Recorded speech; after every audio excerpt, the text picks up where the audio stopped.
Paz e graça, irmãos.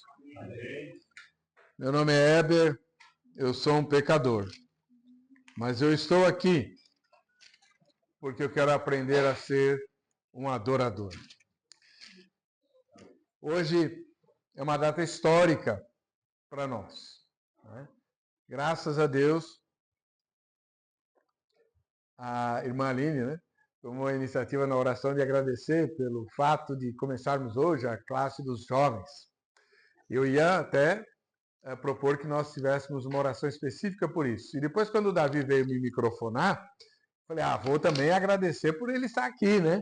Porque quem já teve cólica de rim, eu já tive, sabe. E se alguma mulher ainda não teve, mas teve filho, é a mesma coisa. Então, é terrível. E ele está conosco hoje. Então, dois fatos muito fortes, muito bons, para nós agradecermos a Deus. Eu vou pedir que você abra a sua Bíblia ou acompanhe a leitura aqui do texto da carta de Judas.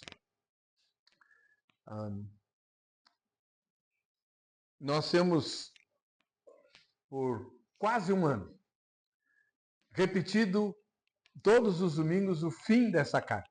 Os dois últimos versículos, a doxologia, né, que glorifica a Deus e a Jesus, todos os domingos. Mas nunca paramos para analisar o contexto desses versículos que a gente recita dominicalmente. E hoje nós vamos fazer isso, numa mensagem um pouco diferente, sermão expositivo a respeito de um livro do Novo Testamento. Talvez você nunca tenha participado de um culto, né? Uma aula tudo bem, mas de um culto onde o texto foi um livro inteiro da Bíblia. Judas é um dos 66 livros da Bíblia. E nós vamos lê-lo agora, inteirinho, e expô-lo para nossa edificação. Diz assim o texto de Judas.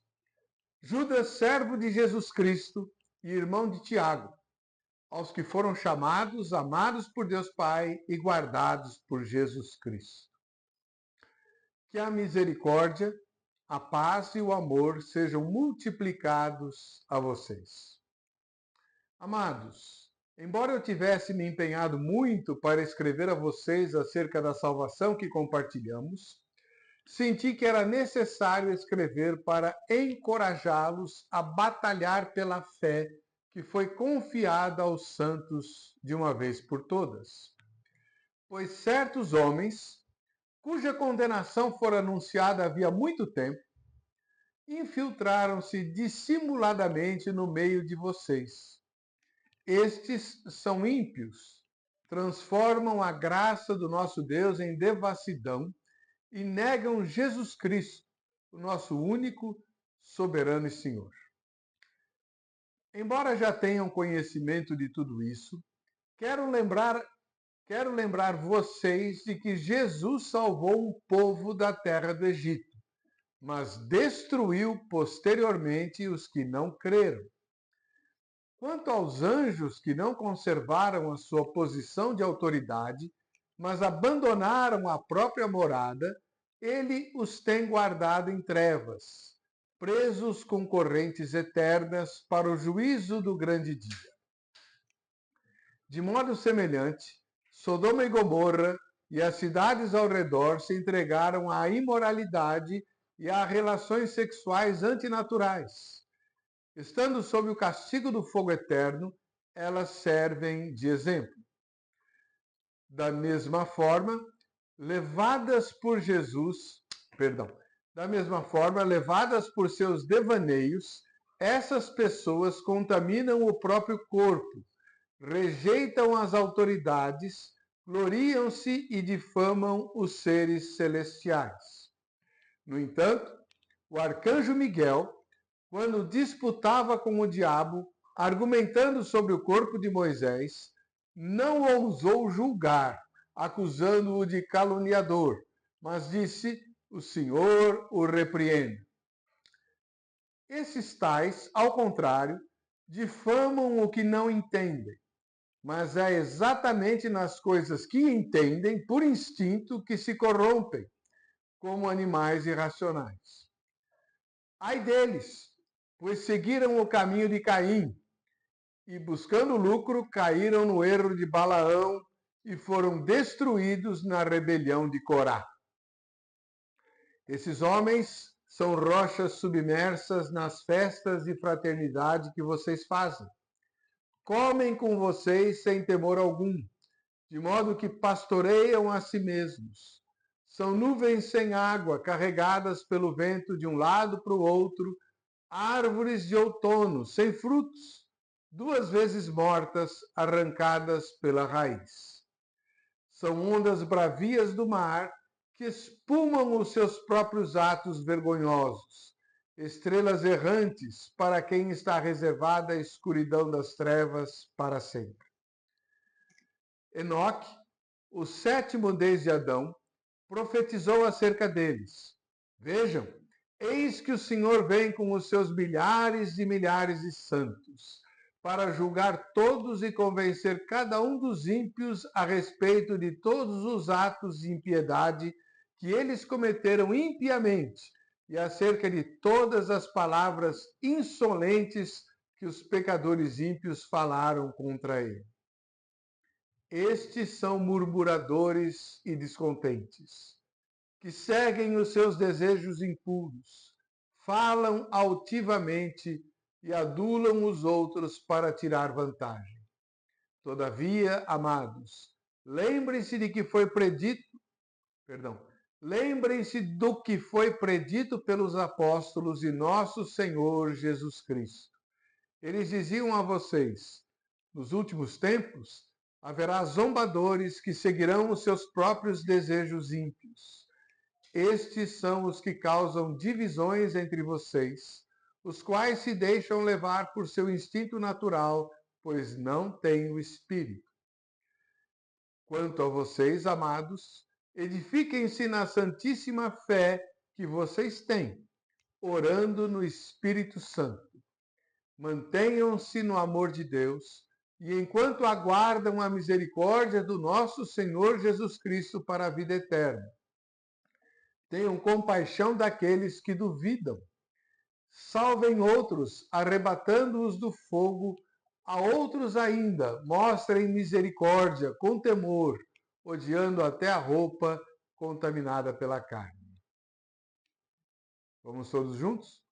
Aquele que é poderoso para protegê-los e tropeçar e apresentá-los sem mácula e com grande alegria diante da sua glória, ao único Deus, o nosso Salvador, sejam glória, majestade, poder e autoridade por meio de Jesus Cristo, o nosso Senhor, antes de todos os tempos, agora e para todos sempre.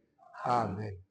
Pai Celeste, no precioso nome de Jesus, a quem esse texto glorifica de maneira tão forte, tão linda, que o Teu Espírito Santo venha abrir o nosso entendimento para compreendermos esse livro, essa carta, esse texto que nós acabamos de ler.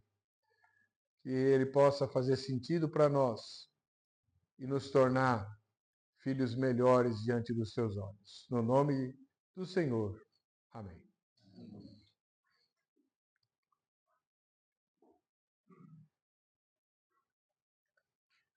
Essa semana uma jornalista me procurou para fazer uma declaração a respeito de uma matéria que ela está produzindo para uma revista evangélica. Essa matéria vai ter o nome provisório de Os Improváveis. E ela pediu para eu comentar a tendência que o Evangelho propõe de dar valor a improváveis. Ela cita o caso de Maria Madalena. Maria Madalena era uma das mulheres que seguia a Jesus, né? E, inclusive, foi uma das que foi testemunha da ressurreição. Ela estava lá junto no túmulo no domingo da ressurreição. E ela diz, mas Por que Maria Madalena, né? Uma mulher, portanto, desprestigiada no ambiente do contexto do povo de Deus naquele momento, uma mulher solteira, portanto, mais desprezada ainda, sem filhos, e portadora de 7 demônios na sua vida pregressa. Eu sei que muita gente imagina, e há uma tradição sem base nas escrituras, de que Maria Madalena teve uma vida promíscua antes da sua conversão, e tem gente até que funda missões destinadas a evangelizar prostitutas e coloca o nome de Maria Madalena, né? Como se ela tivesse sido uma meretriz. A Bíblia não diz nada a respeito disso, diz apenas que era uma mulher que tinha 7 demônios, né?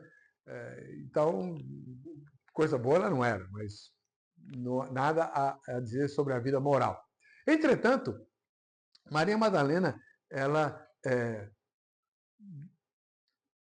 contra todas as probabilidades, foi escolhida por Jesus para ser a portadora, para falar, para anunciar, né? Inclusive a Pedro. Jesus diz, olha, diga a Pedro que eu vou adiante dele, né? Porque Pedro tinha negado Jesus 3 vezes e tal. E Maria Madalena é a encarregada, né, de ver, a primeira pessoa a enxergar Jesus ressuscitado. É uma cena muito bonita, né? Porque ela confunde Jesus com o jardineiro, se prostra aos pés dele, se foi o senhor que escondeu o corpo do meu senhor e tal. E quando é que ela descobre que o jardineiro era o próprio Cristo? Quando ele diz, Maria. O jeito de Jesus dizer o nome daquela mulher era tão pessoal, tão particular e tão especial que naquele momento ela reconhece que Jesus estava vivo diante dela. A primeira pessoa que viu Jesus ressuscitado, olha o privilégio, mas não foi Pedro, não foi João, o discípulo amado, não foi nenhum dos 12, foi Maria Madalena. Improvável. E eu respondi a essa jornalista que Deus é brasileiro, com certeza absoluta, e mineiro. O humor de Deus é tipicamente o humor mineiro. E eu tenho certeza absoluta. Quando vocês chegarem no céu, vocês vão falar, bom, o Heber estava certo. Ele Deus tem um jeito de fazer as coisas que nos surpreendem de maneira muito forte. Você fala assim, mas por que Deus fez isso? Porque ele quis, uai. Porque ele quis. Porque ele pode. Nós estamos diante de 2 exemplos muito fortes disso no texto sagrado. Pensa comigo, gente, pensa comigo. Jesus veio a esse mundo, reuniu 12 discípulos, gastou 3 anos e meio com cada um deles, dia e noite, dia e noite, dia e noite. Não tinha sábado, domingo, feriado, nada disso. Ninguém voltava para casa. Dia e noite, Jesus passou com esses 12, ensinando o Evangelho para que eles pudessem ir ao mundo ganhar as nações para ele, para o Senhor. Foi ou não foi? Foi assim. Amém. Entre esses 12, havia 2 Tiagos. 2. Por falta de um, tinha 2. Havia 2 Judas. É que muitas vezes a gente só associa Judas ao Judas Iscariotes, o traidor. Mas havia outro Judas, chamado Tadeu. Judas Tadeu. 2 Judas e 2 Tiagos. E você tem no Novo Testamento uma carta de Tiago e uma carta de Judas que não foram escritas por nenhum dos 12. Se eu tinha 2 Tiagos e eu preciso escrever uma carta com o nome de Tiago e não vou usar 2 dos discípulos de Jesus, eu tenho 2 Judas, tudo bem, não serve. Mas o outro podia. Não. Tanto o Tiago, que escreve a epístola que estamos estudando na escola dominical, quanto Judas, cujo livro acabamos de ler, não eram dos 12. Eram irmãos de Jesus. Por isso que Judas se apresenta como irmão de Tiago e servo de Jesus. Como Tiago também diz, sou servo de Jesus. E como irmãos de Jesus, inimigos de Jesus. Irmãos hostis a Jesus, que não creram em Jesus. João 6 diz claramente, os irmãos de Jesus não criam nele. E como eu disse na escola dominical hoje de manhã, a classe dos jovens estava fora, né? Houve um episódio em que os irmãos de Jesus, juntamente com a mãe dele, tentam arrebatá-lo, tentam levá-lo para casa, julgando que ele estivesse fora de si, louco. Pois bem, Judas agora vai escrever um livro do Novo Testamento. Qual a probabilidade disso ter acontecido? Nenhuma. Mas Deus quis assim. O Espírito Santo quis assim. Por isso, quando você está na vida de fé, muita coisa improvável pode te acontecer. Faz parte do estilo de Deus.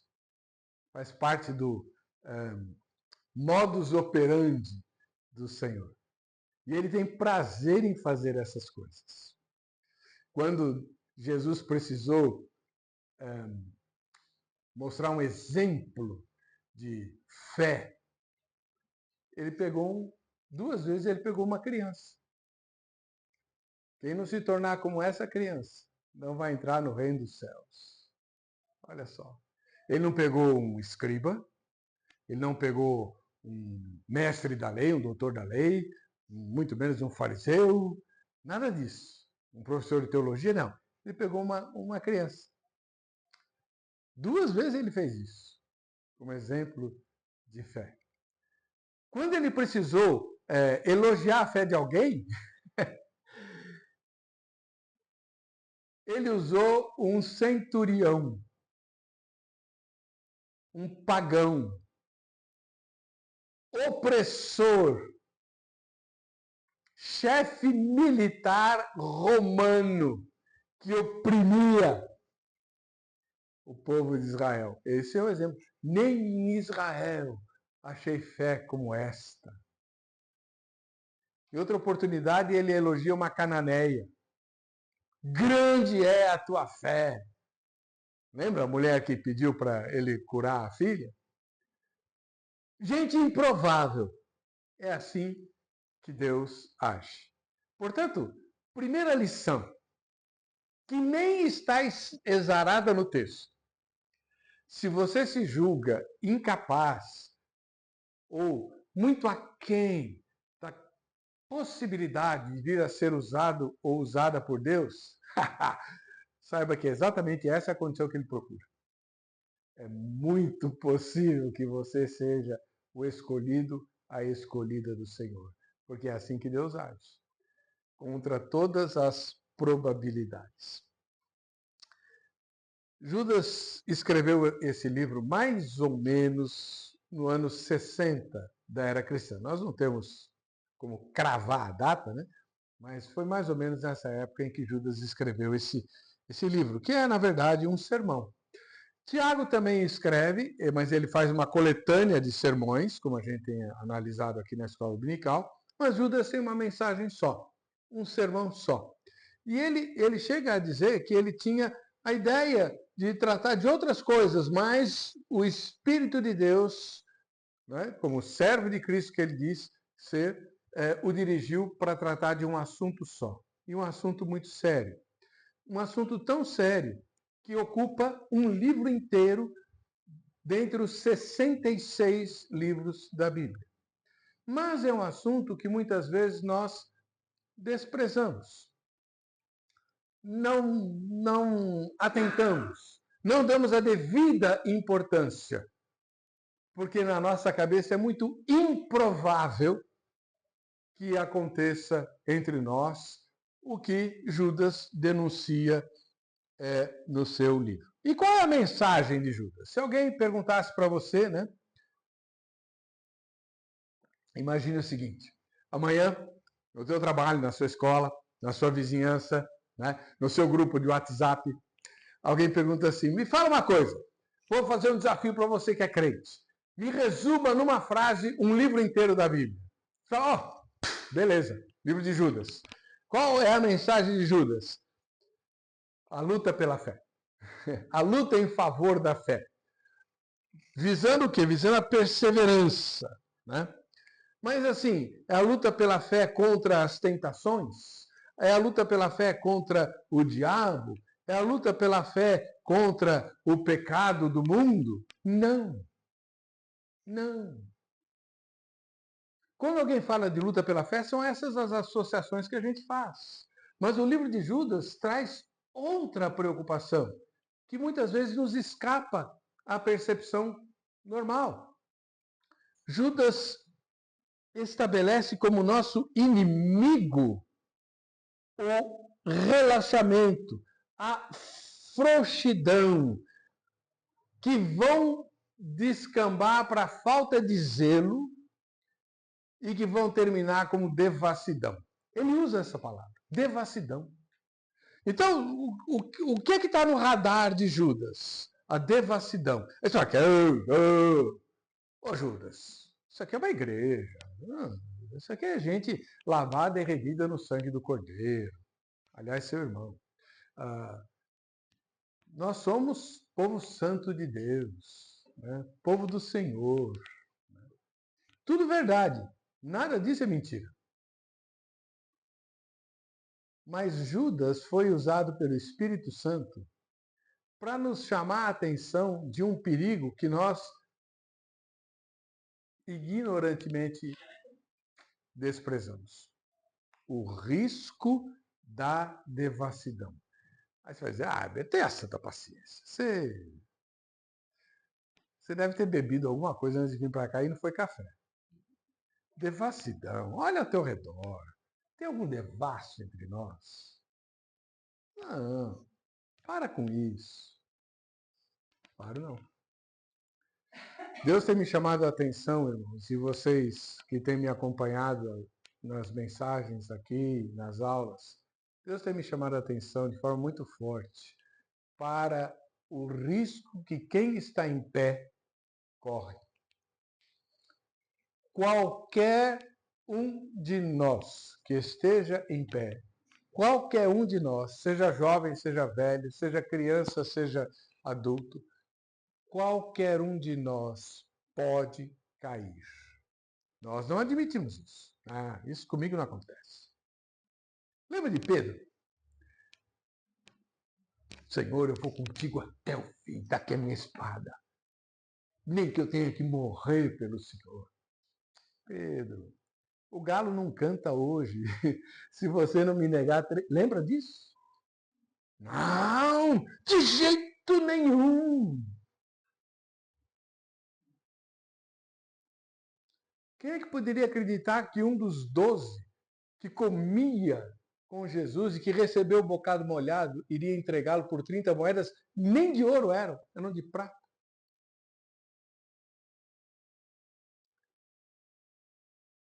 Por isso, Paulo vai dizer em 1 Coríntios 10, né, como nós já vimos no sermão passado, portanto, aquele que está em pé, veja que não caia.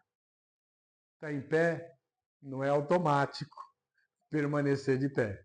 Precisa vigiar. E Judas vai nessa mesma esteira, indo muito mais além do que Paulo foi em 1 Coríntios. Ele fala de pessoas que se infiltram, não necessariamente neste ambiente aqui, não que isso não seja possível, mas no ambiente da fé, para promover devassidão. Só que isso não é assim. Chega um devasso aqui e fala assim, olha, vamos corromper todas as crianças. Cadê os benjamins aí? Vamos lá. Lógico que não. Isso vai vir pouco a pouco, como o fermento. Em casa, a gente mora numa chácara, não tem padaria. A padaria mais próxima fica a 6 quilômetros de distância. Então a gente faz pão em casa e a gente usa fermento. E por mais que eu preste atenção, eu não consigo ver o fermento agir. Eu só vejo o efeito dele. E ele produz efeito. Ele faz a massa crescer. mas ninguém vê como faz. É secreto. Jesus usa esse exemplo. O mal também age assim. Ele penetra sorrateiramente e vagarosamente, aproveitando nossa falta de vigilância e nossa falta de zelo para promover todo tipo de mal. E se não houver interrupção, ele vai produzir devassidão. Judas trata disso explicitamente e cita exemplos, como a gente viu na leitura. O perigo iminente que Judas denuncia é a perversão dentro do ambiente da igreja. Perversão. E sabe qual é o método que os pervertidos da fé usam? Abusar da graça. Para nós, reformados, a graça é o conceito mais importante. É aquela coisa que Deus tem que nos salva, que moveu os céus para que Jesus viesse encarnar a nossa desgraça, a fim de recebermos a graça do Senhor. Essa graça maravilhosa, não é? Maior que o nosso pecado, como diz o antigo hino, ela, quando não levada a sério, ela produz abusadores. Tenho certeza que quem tem mais do que 3 anos de fé e de caminhada com Jesus aqui, já ouviu desafios à graça. Não. Todas as coisas são lícitas. Nem todas convêm, mas tudo é lícito. Nós somos pecadores, mas Deus nos lava pelo sangue. Né? Deus entende, Deus compreende, Deus sabe. Nós não estamos mais na lei, nós estamos na graça, então tudo é permitido, tudo é possível. E os abusadores da graça vão colocar em dúvida as leis da Bíblia e vão dizer, olha, a Bíblia está cheia de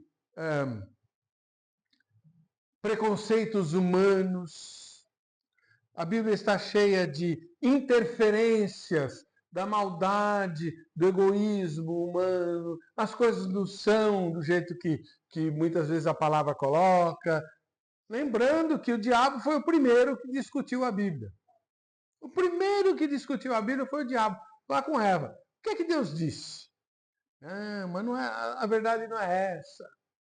E é por aí que a perversão se instala por meio do abuso da graça. Em João, capítulo 14, no versículo número 6, o texto que todo mundo sabe de cor, Jesus disse, eu sou o caminho, a verdade e a vida. Ninguém vem ao Pai a não ser por mim. Ótimo. Cristo é o caminho. Mas sabe de uma coisa? Como em qualquer caminho, o caminhante pode tropeçar. Como em qualquer caminho, o viajante pode se desviar. E é disso que Judas está tratando aqui. Do risco de tropeçar ou de se desviar. Claro, Judas usa uma linguagem, já que a carta dele é curtinha, ele vai direto ao ponto de forma muito forte. Mas o tropeço e o desvio não começam com um abismo. Quem tropeça, tropeça em alguma coisa que ele não enxerga. Não é? Se ele visse, ele não tropeçava.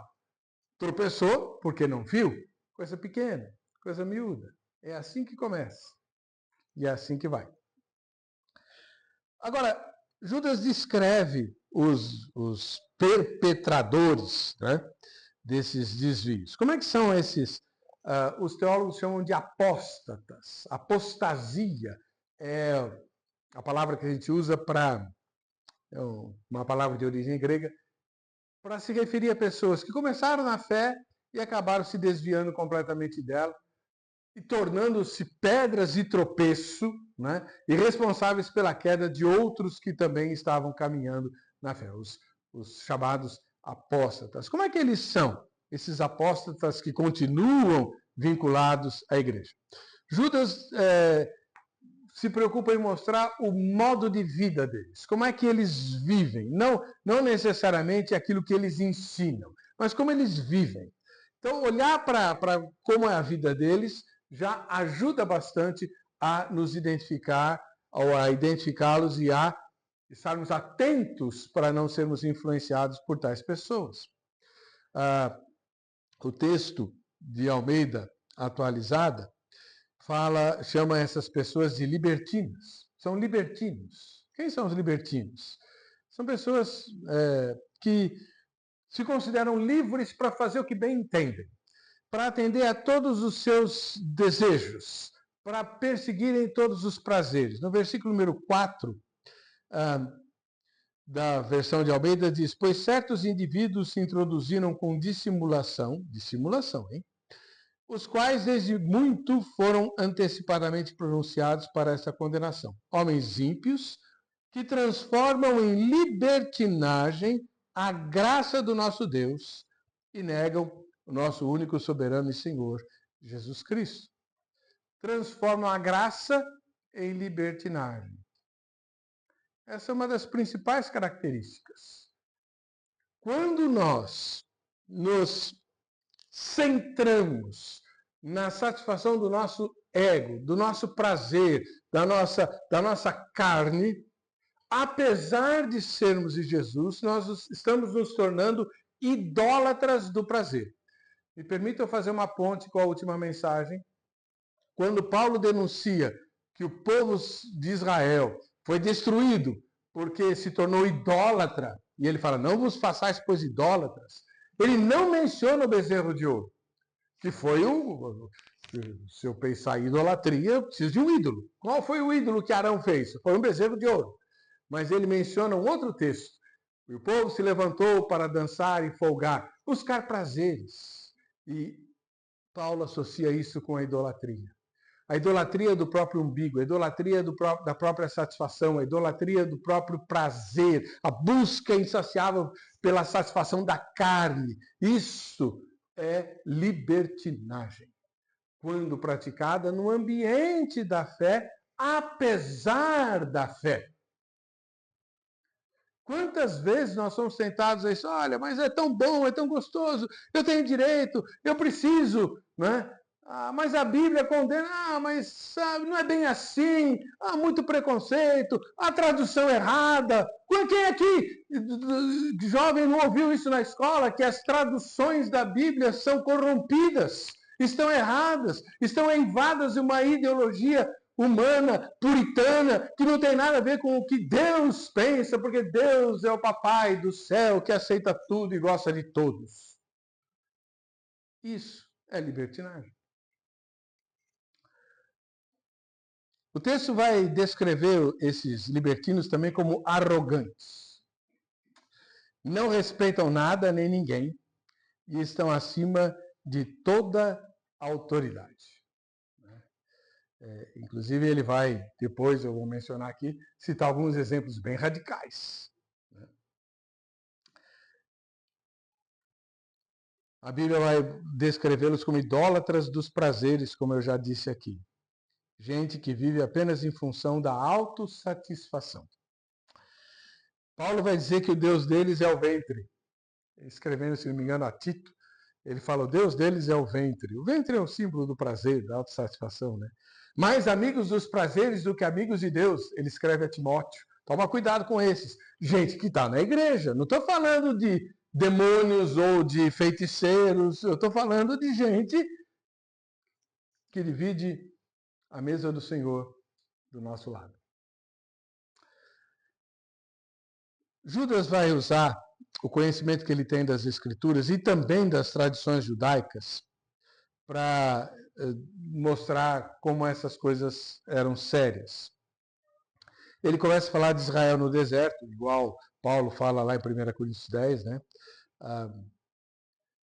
No versículo número 5, ele diz, quero, pois, lembrar-vos, embora já estejais cientes de tudo de uma vez por todas, que o Senhor, tendo libertado um povo, tirando-o da terra do Egito, destruiu depois os que não creram. A ideia de que ao longo da peregrinação, todo o povo saiu do Egito, mas foi destruído no deserto por não terem crido, né, naquilo que Deus tinha para eles.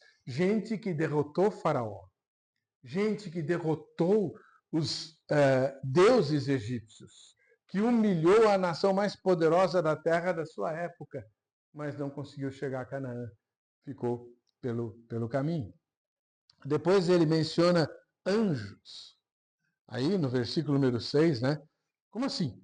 Anjos. Anjos que não guardaram o seu estado original. Ou seja, esse risco da apostasia alcançou até anjos.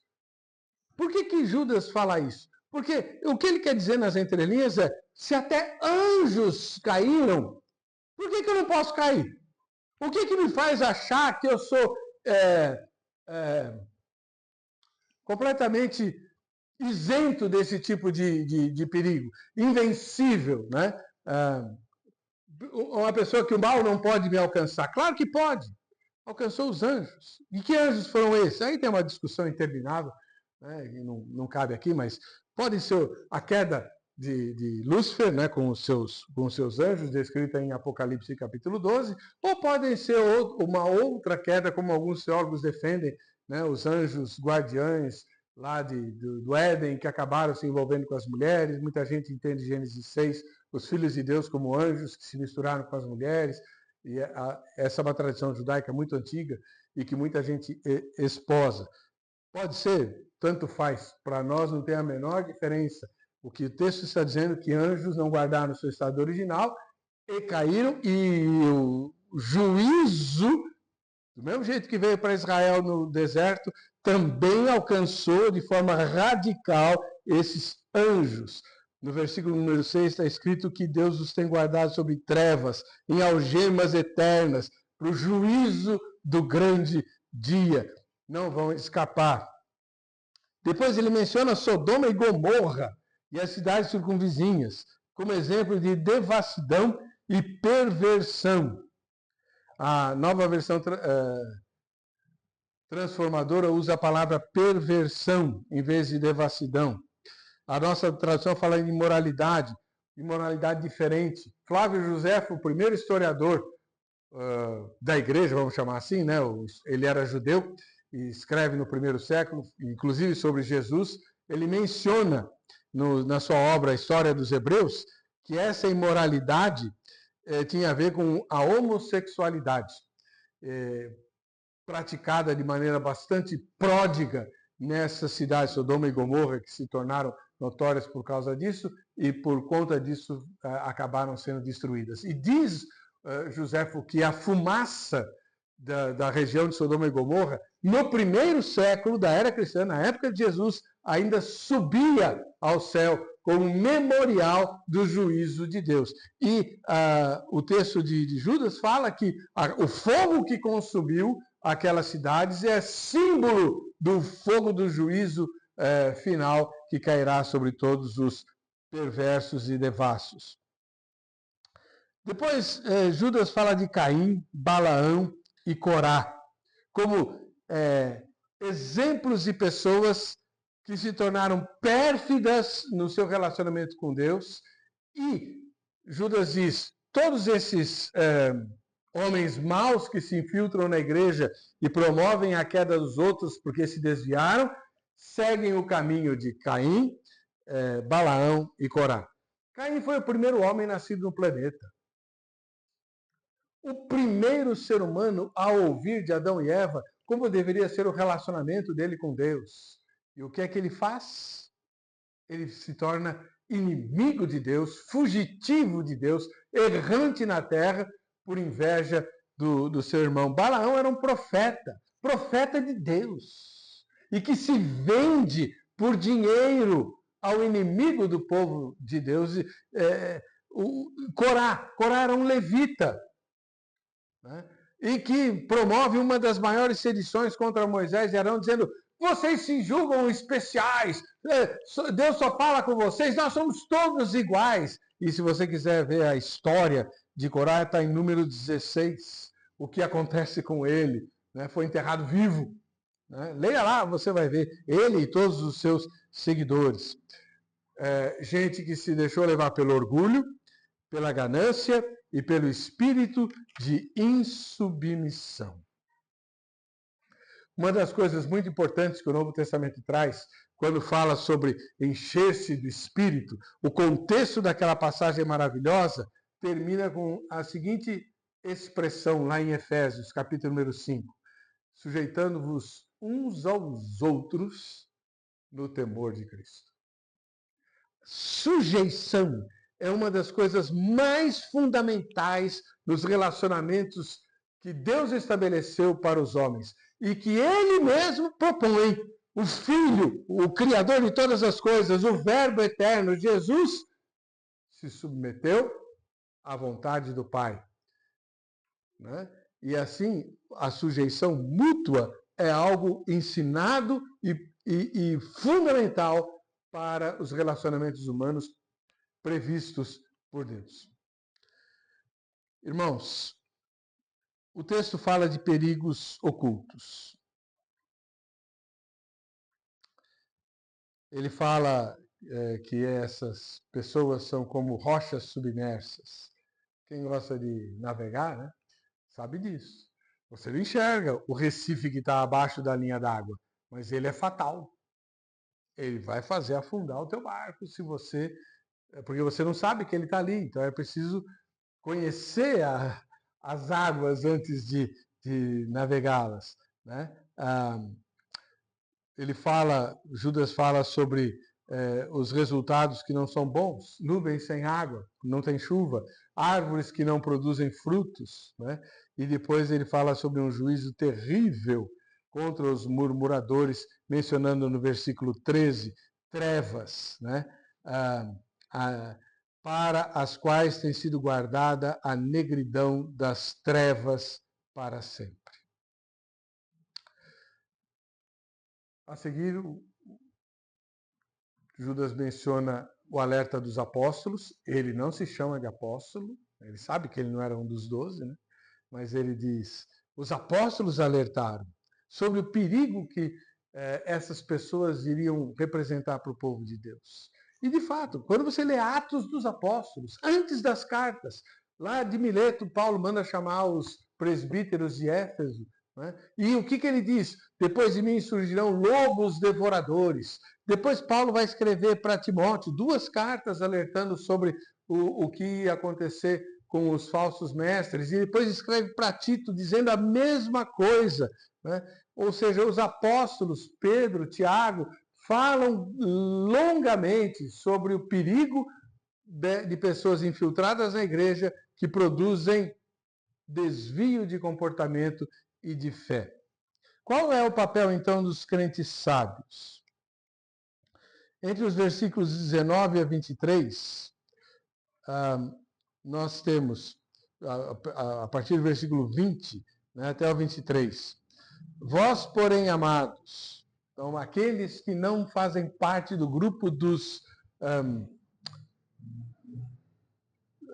perdidos, né, dos libertinos, dos arrogantes, aqueles que não são rochas submersas, que ainda estão de pé, vós, porém, amados, edificando-vos na vossa fé santíssima, orando no Espírito Santo, guardai-vos no amor de Deus. É assim que se mantém de pé, esperando a misericórdia de nosso Senhor Jesus Cristo para a vida eterna.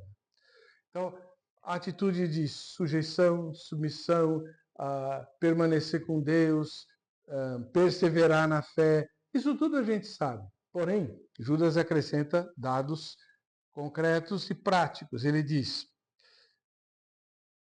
compadecei-vos de alguns que estão na dúvida.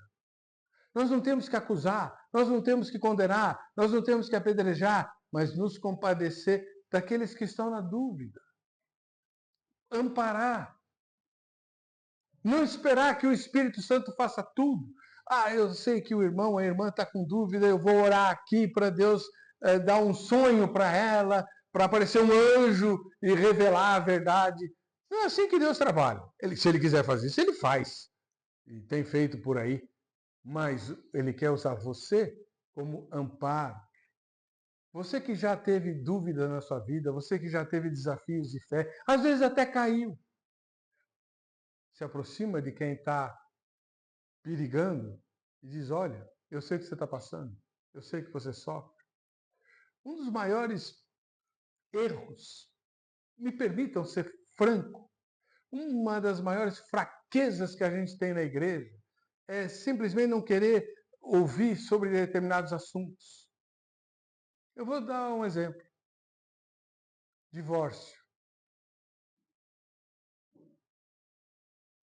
Quem é que entende? Quem é que pode falar do mal que o divórcio faz? Um divorciado. Um divorciado. Ele sabe do que ele está falando. Nós não queremos nem ouvir. E se for divorciado, não tem autoridade. Estamos agindo de forma não sábia. Quem é que entende do que é um vício? Quem é que entende a dor de uma traição? É quem já foi viciado, é quem já foi traído. E Deus reúne essas pessoas na igreja para que elas possam se ajudar mutuamente, se sustentar mutuamente, se escorar mutuamente e evitar que outros venham a ser traídos, a se divorciar ou a se viciar ou permanecer no vício.